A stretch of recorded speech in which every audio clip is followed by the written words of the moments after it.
A very, very warm welcome to all my remedial self students. This is Preeti Disodia, your teacher, your instructor for English module. Now, today I want to talk to you about something that might help you in these classes, and more than these classes, this video might help you get the much needed motivation that you look for in the world, which many of the time you don't get. And today I am going to talk to you about that message with the help or a medium of a film. Now, we watch a lot of films, right? You watch films and you watch films for many reasons.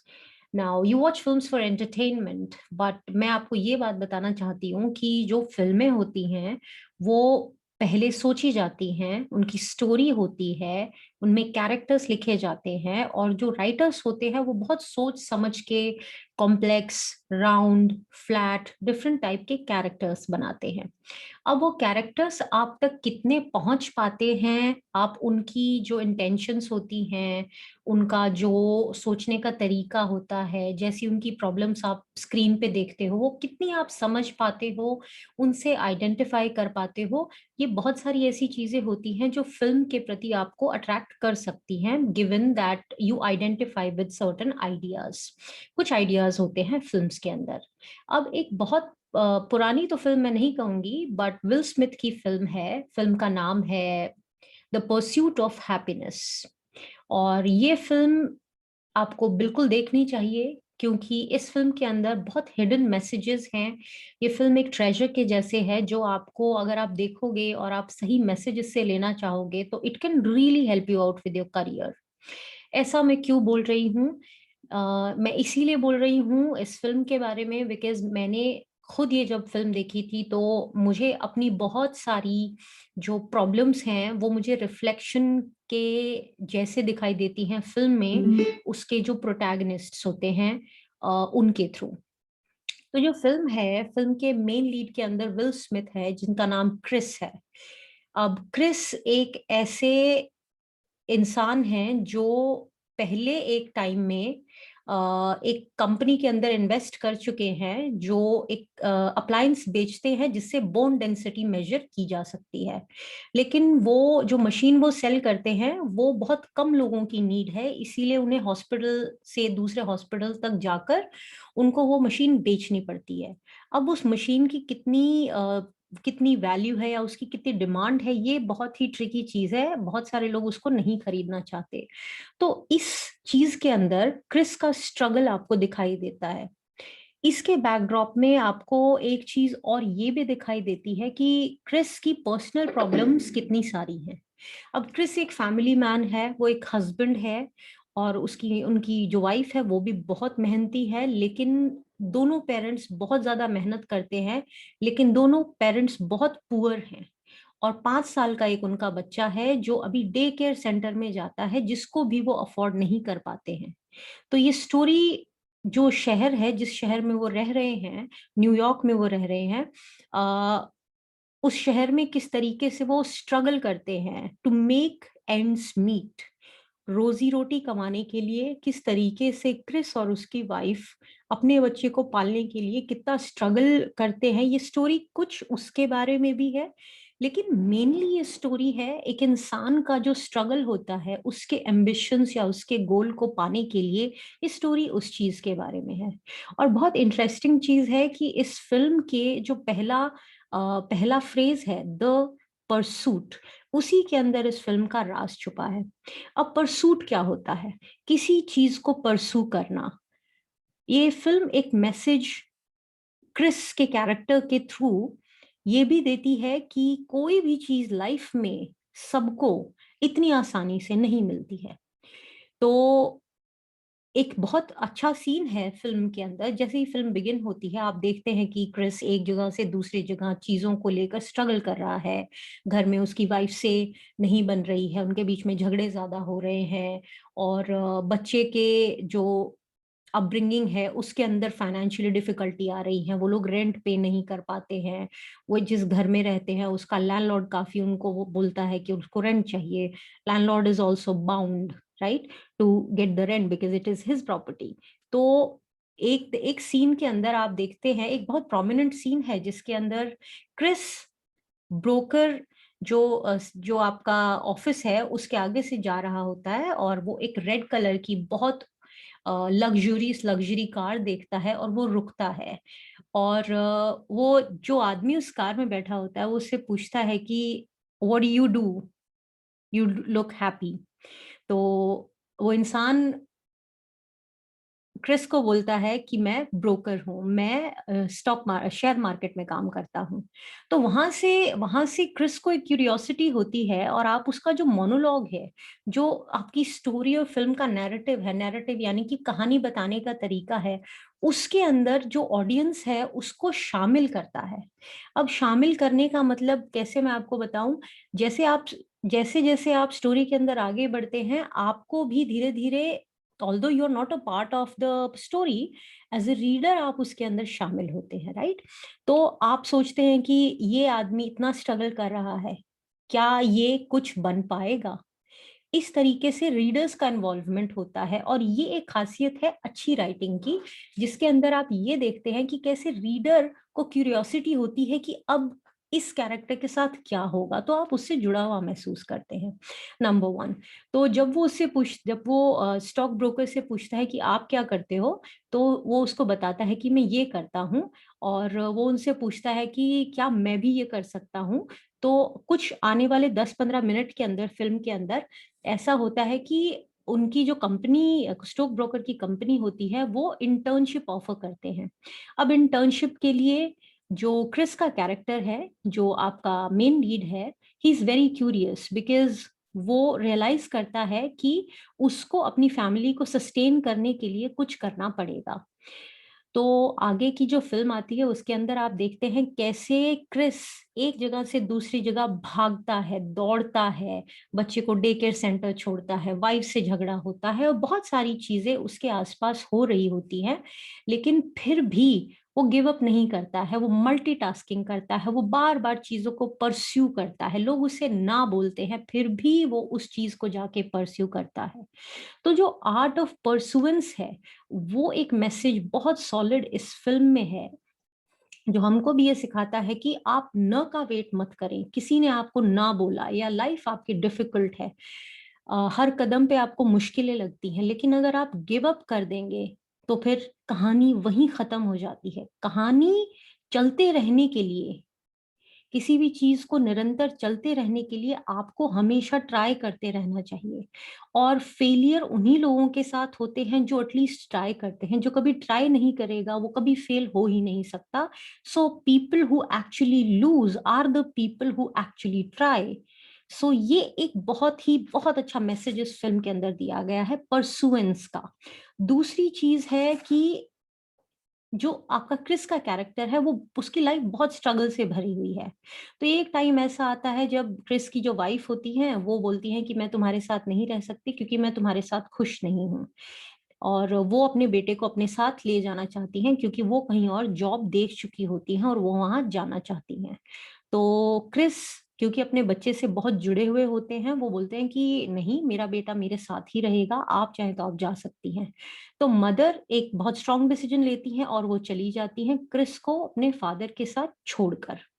अब यहाँ से जो story शुरू होती है, एक single father की जो वैसे ही स्ट्रगल कर रहा है फाइनेंशियली, वो कैसे इस बच्चे का ध्यान रख पाएगा, एक इंटर्नशिप कर पाएगा, और कैसे एक अपने सपने को पूरे करने के लिए वो आगे बढ़ पाएगा।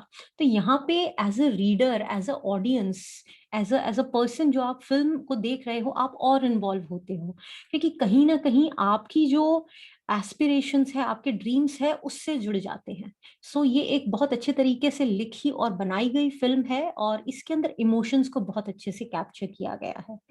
एक बहुत इंटरेस्टिंग चीज हम ये भी देखते हैं फिल्म के अंदर कि जो कैरेक्टर है क्रिस का, वो कितनी ही प्रॉब्लम से जूझता है। फॉर एग्जाम्पल, एक सिचुएशन ऐसी आती है जब उसे जो उसका किराए का घर होता है उसे वो छोड़ना पड़ता है, और वो छोड़ के उसे एक मोटेल में जाके रहना पड़ता है। एक पॉइंट आता है जो वो मोटेल को भी अफोर्ड नहीं कर पाता, क्योंकि उसकी जो मशीन है जिसे वो घर घर ले जाकर ऑफिस ऑफिस और हॉस्पिटल ले जाकर बेचता है, वो स्टेशन पर रह जाती है। तो Chris becomes broke and he has to go to a community church, जिसके अंदर की जो होमलेस लोग होते हैं वो रहते हैं। वो अपने बच्चे के साथ दर दर की ठोकरे खाता है कि काश उसे एक दिन के लिए कहीं छत मिल जाए अपने बच्चे के साथ रहने के लिए।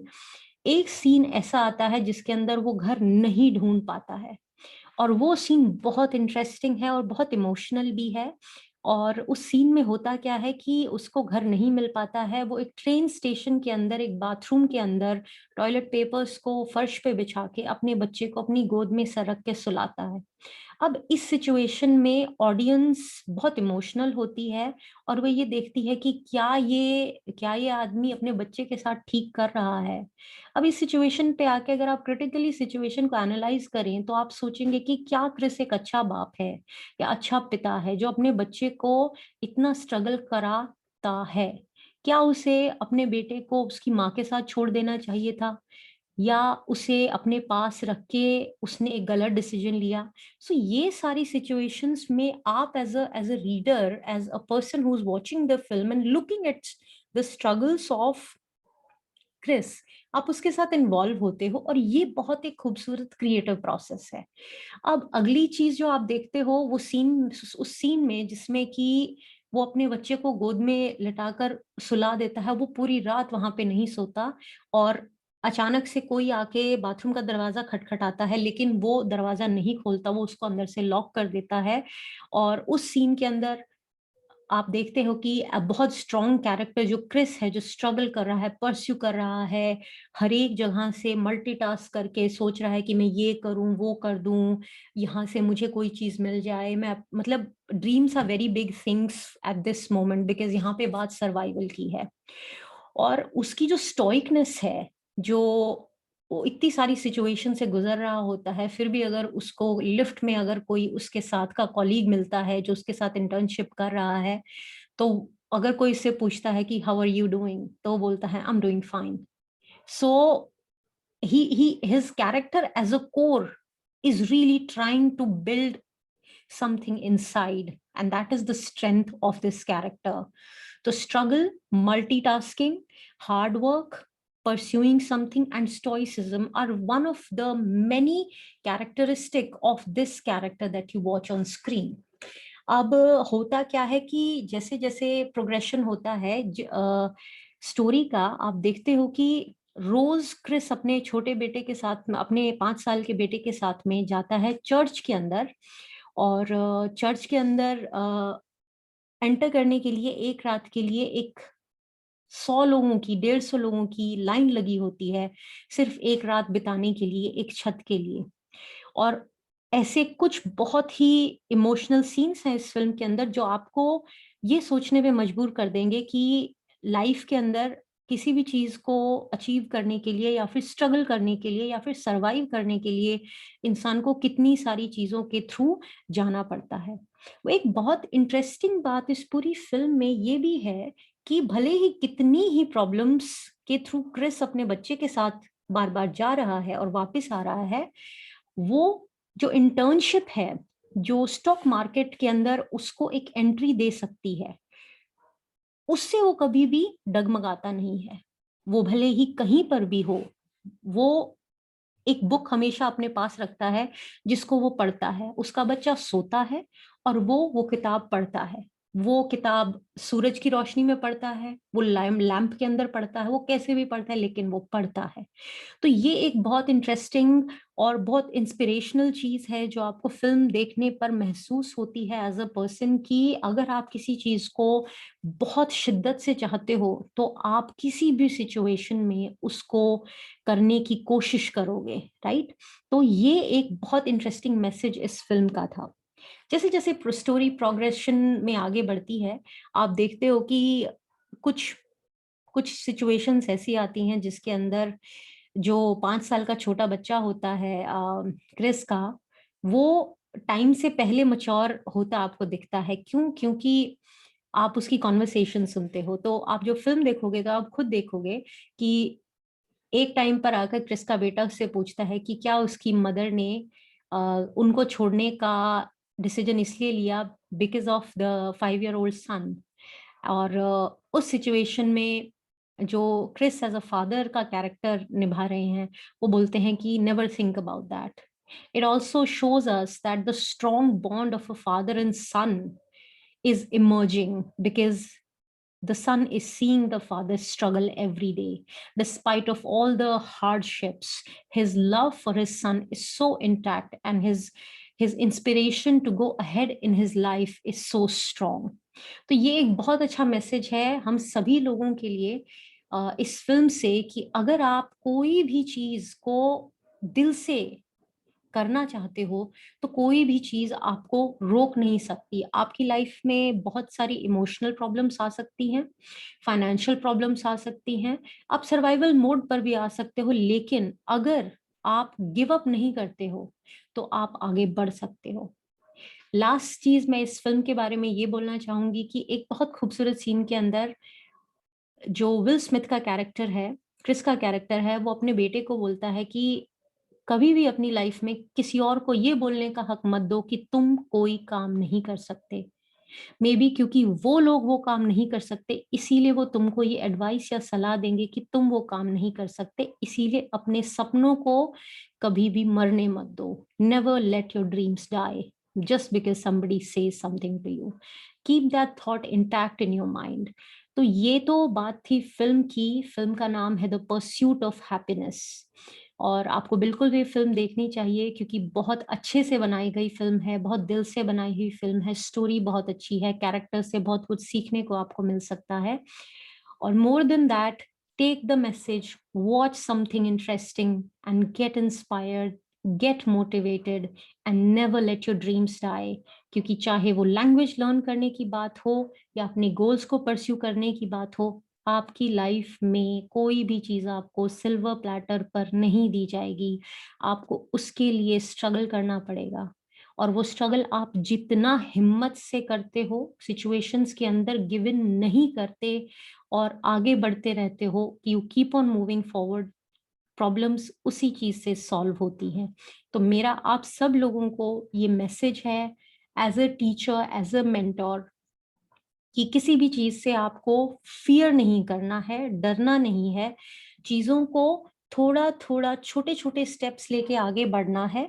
और आज के दिन से आप कितने बेहतर हो पिछले वाले दिन से, इस थ्योरी से अगर आप आगे बढ़ोगे तो आई एम श्योर आप एक दिन ऐसे सिचुएशन में, ऐसे ऐसी पड़ाव पर आओगे जहां पे आपको खुद पे गर्व महसूस होगा।